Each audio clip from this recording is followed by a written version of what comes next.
आगे बढ़ते हैं और एक और अहम खबर यहां पर है। आपको बताया कि ट्यूलिप गार्डन, यानी कि अगर जम्मू कश्मीर से हम एक थोड़ी आपको परेशान करने वाली खबर सुनाई है कि किस तरह से ड्रग एडिक्शन वहां लगातार बढ़ता जा रहा है, वैसे एक अच्छी खबर भी है। वो खबर ये है कि ट्यूलिप गार्डन देखने पहुंचे रिकॉर्ड सैलानी, और गार्डन में रोजाना आ रहे हैं 15 से 17 हजार लोग। जी हां, ये एक अच्छी खबर है जम्मू कश्मीर से। और जो ट्यूलिप गार्डन वहां पर है उसे देखने के लिए बड़ी तादाद में सैलानी पहुंच रहे हैं, और ये बताया जा रहा है कि रोजाना 15 से 17 हजार के बीच वहां पर जो सयाह हैं, जो पर्यटक हैं, जो सैलानी हैं, वो पहुंच रहे हैं।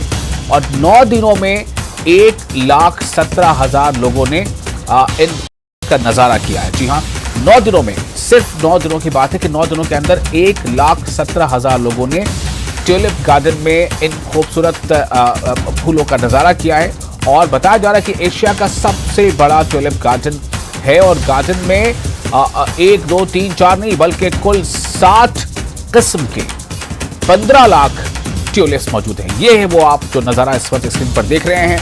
बहुत ही खूबसूरत नजारा, बहुत ही रंगीन नजारा, कलरफुल नजारा। और जैसा मैंने आपको पहले बताया कि इस ट्यूलिप गार्डन में कुल 60 किस्म के फूल हैं, और इन 60 के 15 लाख ट्यूलिप्स मौजूद हैं। हमारे साथ सरोज जुड़ चुके हैं और ज्यादा जानकारी के साथ। और सरोज, अभी अफसोस के साथ बताना पड़ रहा है कि अभी जस्ट इससे पहले हमने खबर दी कि जम्मू कश्मीर में 10 लाख ड्रग एडिक्ट मौजूद हैं, जो आंकड़ा पार्लियामेंट में दिया गया मिनिस्ट्री के जरिए से। लेकिन उसके अगले ही पल ये जो खबर है थोड़ी राहत देती है। लेकिन मैं ये जानना चाहता हूं कि आखिर जम्मू कश्मीर में ही ये 2-3 तरह की चीजें कैसे, और ये जो ट्यूलिप का नजारा देखने के लिए लोग पहुंच रहे हैं रोजाना तकरीबन 15 से 17 हजार, ये कैसे हो पा रहा है?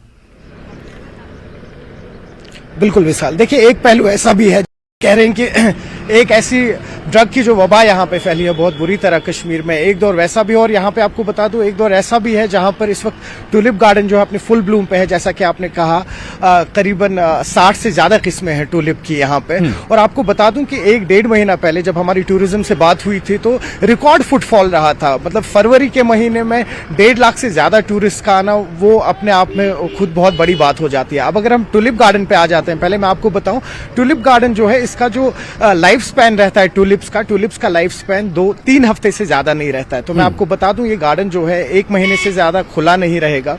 लेकिन इस महीने के अंदर अंदर मैं आपको कह दूं कि मात्र 9 दिनों में अभी आपने देखा होगा करीब 1,20,000 टूरिस्ट से ज्यादा आए हुए हैं। हमारे अभी जो वहां पे ऑपरेटर है, जो वहां मैनेज करते हैं ट्यूलिप गार्डन को, उनसे भी बात हुई थी तो उन्होंने कहा कि रिकॉर्ड ब्रेक हुआ है, क्योंकि पहले आज तक ऐसा कभी नहीं हुआ कि मात्र 9 दिन के अंदर 1,20,000 टूरिस्ट का आना। और यहाँ पे आपको ये भी बता दूं 15 से 17 हजार टूरिस्ट, जैसा कि अभी आपने कहा था, रोज आ रहे हैं वहां पर।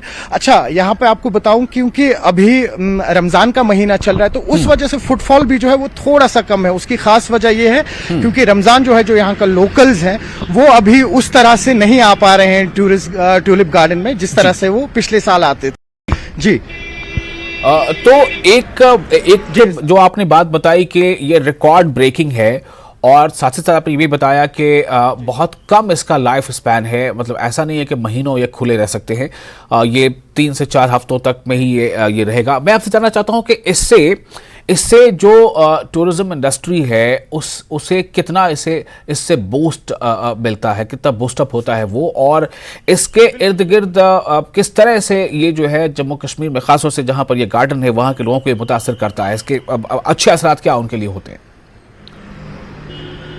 बिल्कुल, मैं आपको बता दूं, पहले अगर हम गार्डन के हवाले से बात करते हैं तो जैसा आपको बोला अभी कि ये 3 हफ्ते से ज्यादा नहीं रह पाते हैं वहां पे फ्लावर्स। लेकिन इसको छोड़ मजीद जो यहाँ पे टूरिज्म वाले हैं उन्होंने इस वक्त काफी ज्यादा और नई अट्रैक्शंस क्रिएट की हैं टूरिस्ट के लिए। स्पेशली आप देखिए 2019-2020 के बाद काफी ज्यादा ऐसी अट्रैक्शन स्टार्ट हुई। यहाँ पे डल लेक में कुछ ऐसे म्यूजिकल फाउंटेन स्टार्ट किए गए हैं, लेजर शो स्टार्ट किए गए हैं। तो ये चीजें जो हैं ये टूरिस्ट को काफी ज्यादा अट्रैक्ट करती है, क्योंकि ये कुछ ऐसी चीजें हैं जो बाकी हिंदुस्तान में नहीं है, कश्मीर में है। तो ये एक यूनिक फैक्टर जो हो जाता है, ये टूरिस्ट के लिए एक बहुत बड़ी अट्रैक्शन बन जाती है। आपको बता दूं कि स्मार्ट सिटी का भी काम चल रहा है इस वक्त, और उसको छोड़ अगर आप बाकी टूरिस्ट डेस्टिनेशंस हैं, ऐसी जगह हैं जो अभी डेवलप नहीं की गई थी या डिस्कवर नहीं की गई थी। तो अगर आप अक्सर बात करें विशाल, तो हम देखते थे गुलमर्ग, सोनमर्ग, पहलगाम होता था जो मेन टूरिस्ट डेस्टिनेशन रहती थी, या डल लेक रहता था। लेकिन अब आप देखेंगे जैसे ट्यूलिप गार्डन जैसी जगहें भी है, यहाँ पर कुछ और जगह हैं जो गुरेज है या मुश्कू वैली, इन सब जगहों को डेवलप किया जा रहा है as a new tourist destination. तो ओवरऑल अगर हम एक सोशो इकोनॉमिकल हवाले से बात करें तो बहुत इंपॉर्टेंट है, स्पेशली कश्मीर के लिए, जहां पे मोस्टली जो इकोनॉमी है वो निर्भर रहती है तो हैंडीक्राफ्ट के ऊपर या तो टूरिज्म के ऊपर। बिल्कुल, बहुत शुक्रिया आपका सरोज तमाम जानकारी के लिए। तो एक तरफ जहां कश्मीर में ड्रग एडिक्शन या डायरेक्ट एडिक्शन लोगों की तादाद अगर आपको थोड़ा परेशान करती है, तो उसी कश्मीर में रंग बिरंगे ट्यूलिप के नज़ारे ये आपको अपनी तरफ आकर्षित भी करते हैं। इसी के साथ फिलहाल यहाँ पर एक छोटा सा ब्रेक लेंगे और ब्रेक के बाद अभी और पे बहुत सारी अहम खबरें हैं, कहीं जाइएगा नहीं, जल्द हाजिर होते हैं।